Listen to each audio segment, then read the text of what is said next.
El CID, the knight who defied kings and conquered Valencia. Will he survive exile twice? What do you get when you mix a fearless knight, a kingdom in chaos, and a sword that never misses?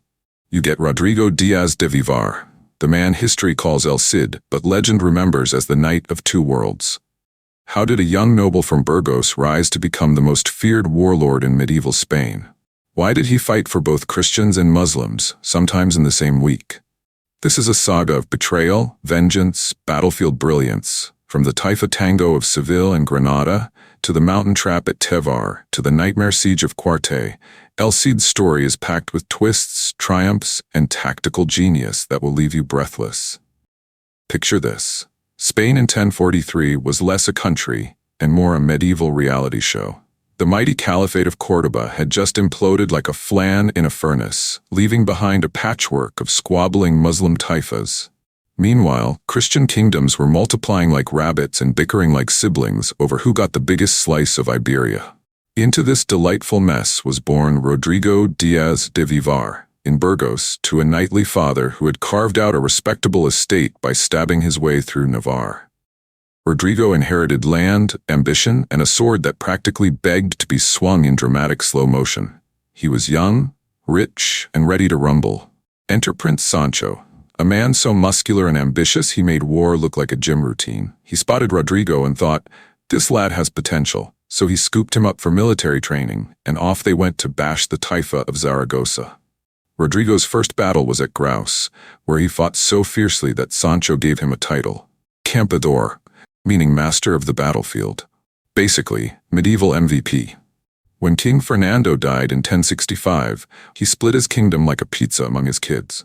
Sancho got Castile and immediately decided he wanted the whole pie. Rodrigo, now his right-hand knight, helped him fight his siblings, especially Alfonso of Leon, in a series of battles that made Game of Thrones look like a pillow fight. The climax? The Battle of Golpejara. Sancho was nearly toast, but Rodrigo, ever the tactician, suggested a surprise counterattack while Alfonso's troops were still high-fiving. The result? Alfonso was captured, Sancho became King of Leon, and Rodrigo's legend grew like a beard in winter. But then came Zamora. Sancho tried to take it from his sister Urraca, and during the siege, he was assassinated by a sneaky soldier. Rodrigo's world flipped. Alfonso returned from exile, inherited everything, and gave Rodrigo a royal side-eye. Still, he was smart enough to marry Rodrigo to his cousin Jimena Diaz, keeping the warrior close, but not too close. Rodrigo's prestige dipped. Alfonso preferred Garcia Ordóñez, a knight with more polish and less battlefield grit. The rivalry between Rodrigo and Garcia simmered like a pot of medieval stew. In 1079, Rodrigo was sent to collect tribute from the Taifa of Seville. But instead of just grabbing gold, he got tangled in politics, insulted Garcia, and ended up exiled. And here's where Rodrigo flipped the script. He became a mercenary, fighting for Muslim rulers when Christian kings turned their backs. He defended the Moors, attacked them, switched sides like a medieval merc with a moral compass set to chaotic neutral.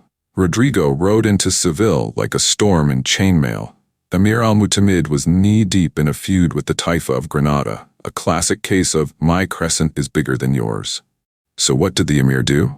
He called in his secret weapon, Rodrigo, the Christian knight with a resume that read like a warlord's dream journal.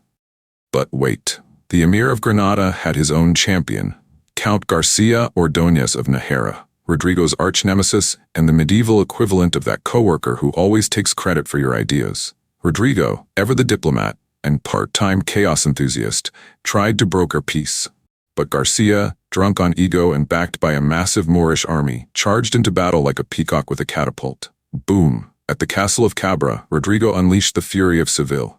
Swords clashed. Banners flew, and when the dust settled, Garcia was in chains, probably regretting every smug smirk he'd ever flashed. Rodrigo returned to Seville a hero, showered in gold, glory, and gifts, the medieval trifecta. Even King Alfonso, who had the emotional range of a brick wall, praised Rodrigo's valor. But Garcia, now free and bitter, whispered lies into Alfonso's ear. Rodrigo stole tribute. The king, thankfully, had selective hearing and ignored him like a bad lute solo. A year later, the Emir of Toledo got spicy and attacked the castle of Gormaz. Rodrigo, never one to RSVP to trouble, smashed the invaders and, in true El Cid fashion, chased them across the countryside without royal permission. Big mistake. Alfonso, already surrounded by jealous nobles and Garcia's gossip, saw this as insubordination. Bam! Rodrigo was exiled. No trial, no farewell feast. Just a royal boot and a broken heart.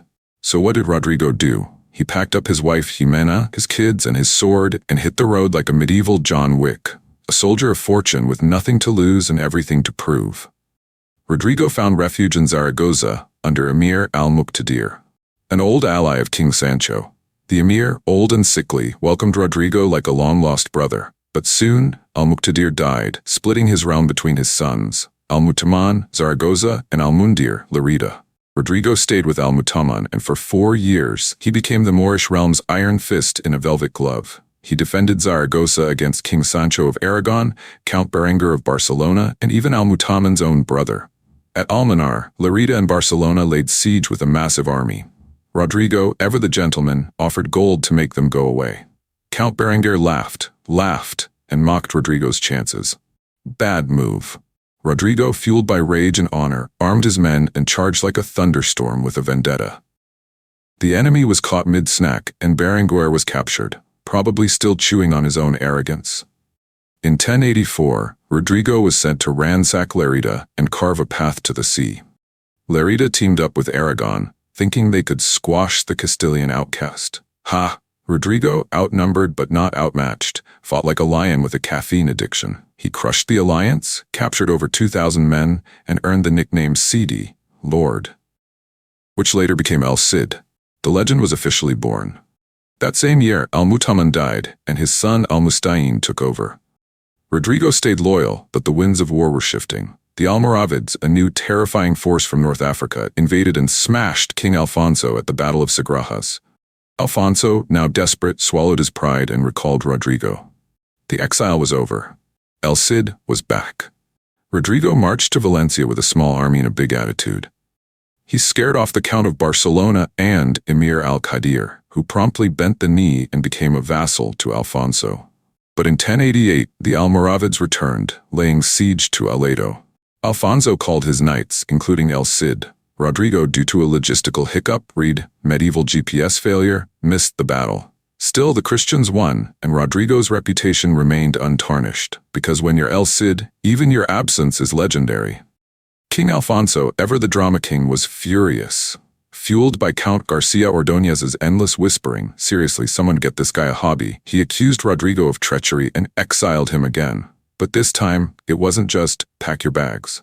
Oh no, Alfonso took everything, lands, gold, horses, even Rodrigo's family, who were thrown into prison like medieval pawns. Rodrigo, now stripped of wealth and honor, didn't cry.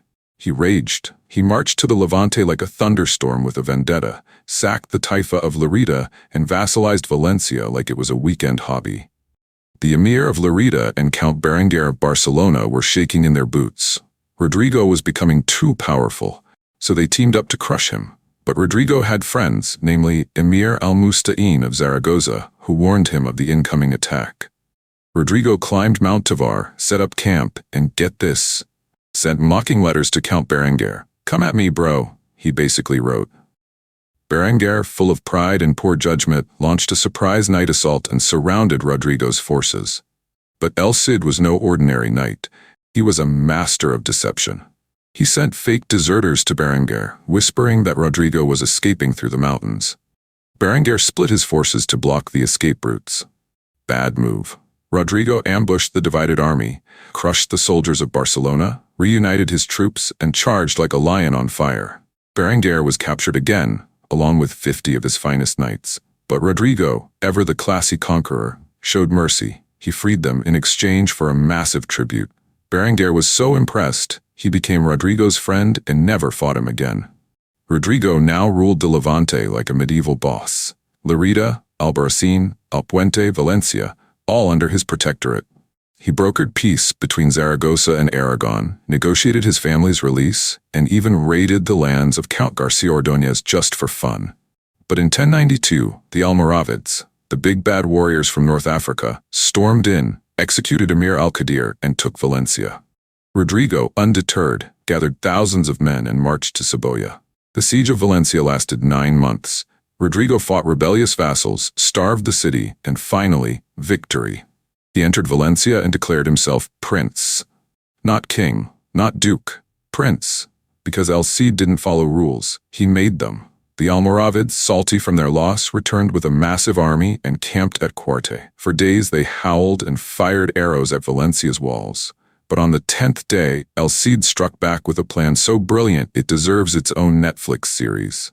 At night, he snuck out with most of his army and circled behind the Almoravid camp. At dawn, a small Christian force exited the western gate, drawing the enemy forward. Once the vanguard was gone, bam! Rodrigo charged the camp like a hurricane with a sword. The Almoravids panicked, thinking King Alfonso had arrived. They disbanded, retreated. El Cid had done it again. King Sancho of Aragon died, and his son Pedro immediately allied with El Cid. Together, they conquered Olocau and Serra, fortified Valencia, and prepared for the inevitable. In 1097, the Almoravids returned, but this time El Cid and King Pedro were ready. They repelled the attack so decisively that the Almoravids never dared return. Rodrigo then conquered Almenara and Sagunto, completing his dominion over Valencia. The old mosque was consecrated as the Cathedral of Santa Maria, a symbol of his triumph, but joy turned to sorrow. Rodrigo's son Diego died at the Battle of Consuegra. The grief, combined with age, wore down the mighty warrior. In 1099, Rodrigo married his daughters to Count Ramon Berenguer of Barcelona and Lord Ramiro Sanchez of Pamplona, securing alliances that would shape Spain's future. Then the legend laid down his sword. Rodrigo Díaz de Vivar, El Cid Campeador, died of old age, undefeated, unmatched, and unforgettable. He was buried in the cathedral he founded, and his wife Jimena ruled Valencia for 3 more years. But in 1102, the Almoravids returned with overwhelming force.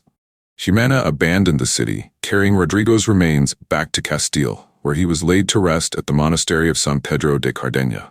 El Cid was more than a warrior. He was a diplomat, a tactician, a legend. He fought for Christians and Muslims, built a kingdom from exile, and became an ancestor to kings. He never lost a battle. He never bowed to tyranny. He was El Cid, the champion of the battlefield, the Prince of Valencia, the Knight of 2 worlds. Love epic tales, legendary battles, and forgotten heroes? Subscribe to Dark Crown Chronicles. Get thrilling stories, deep insights, and first access to every new drop. Turn on notifications. Legends await, and you don't want to miss a single one.